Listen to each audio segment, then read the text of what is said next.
We're at Carroll Park, which is in Brooklyn, by Smith Street, Smith and Carroll Street. That's where the junction is. We're about to go and talk to Men of Vizion.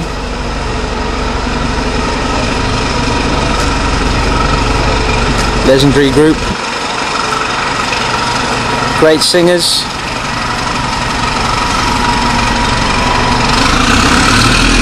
Hey guys. Hey. So how you doing? I'm doing good. What's up? How y'all doing? Yeah. Do you want to introduce yourselves? G-Fly from Men Of Vizion. Big Spanky Williams from Men Of Vizion. We're the two original members. Yeah. We got 3 more brothers. They couldn't make it, but they was hemmed up in traffic. Nitty Green and Styles and Chill from Men Of Vizion also, but they couldn't make it, but they send they love. So we here, you know what I mean? Is it true you have a nickname, Wiggles? Ha ho! Ratted me out, huh? Nah, that's what I did. Yeah. Wiggles was a nickname that stuck somebody me all else. through the years, man, you know? Somebody else. Somebody done ratted me out. It wasn't me though. So what do you guys think about the VH1 Hip Hop Honors and New Jack Swing being honored this year? Finally. Yeah, man. I think it's about time. He was a major part in that. A lot of cats style and wanting to be a part of R&B. You know, he was a big influence. So it's about time that they gave him his, they gave him a shot. Yeah. So how did Men of Vizion come about? Well, like we were talking about the whole New Jack Swing era, high school. We started the group in high school. I mean, we loved tape. Anything he put out, Bobby Brown at the time, was hot. So anything that he did, we would follow. I mean, we finally got down to Virginia. This manager that we know from Brooklyn took us down there. We sang for Teddy, and it was a wrap.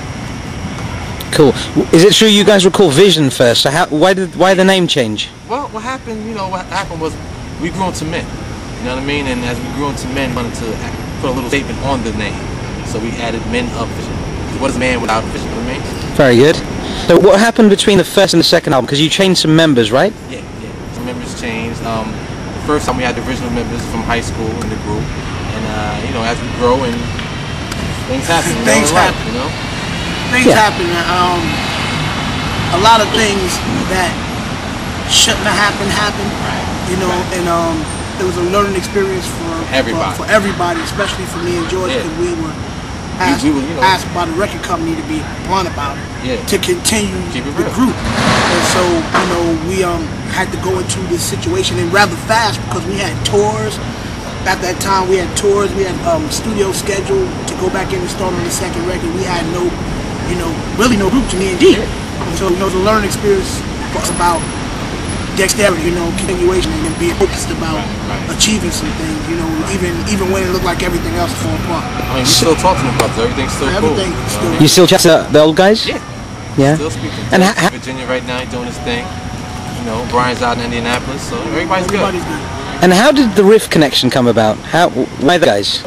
We all started in church, and I know y'all heard this, and y'all know anything about Men Of Vizion, y'all heard our bio. We started in church, and the guys in Riff did too, and it was at a church service. I bumped into Chill, and he gave me the number, and it was about doing some production for him, because I write and produce, and he asked me to do some writing production for Riff.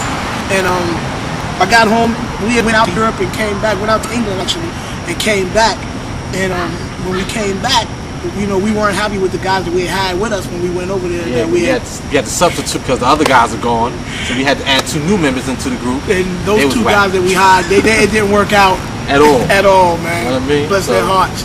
It didn't work out. Sure. So we came on, we were a little discouraged because now we was like, well, we're back at square one. Yeah. And I went to the laundromat.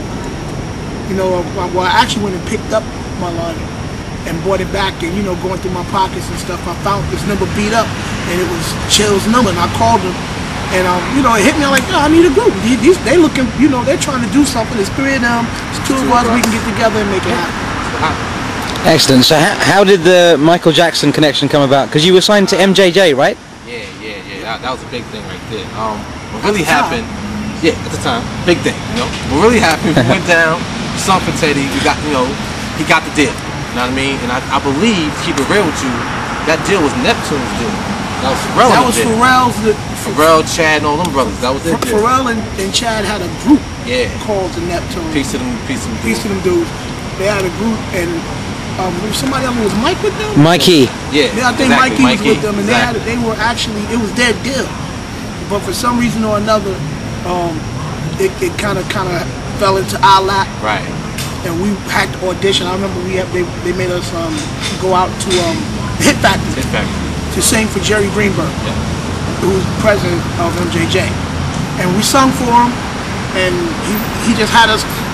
I'm a record collector, a real big record collector, and I know a lot of old R&B, pop and rock songs.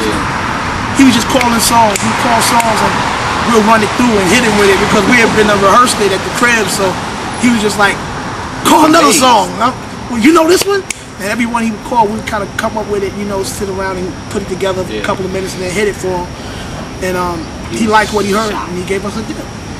So, did you guys have much contact with Michael himself?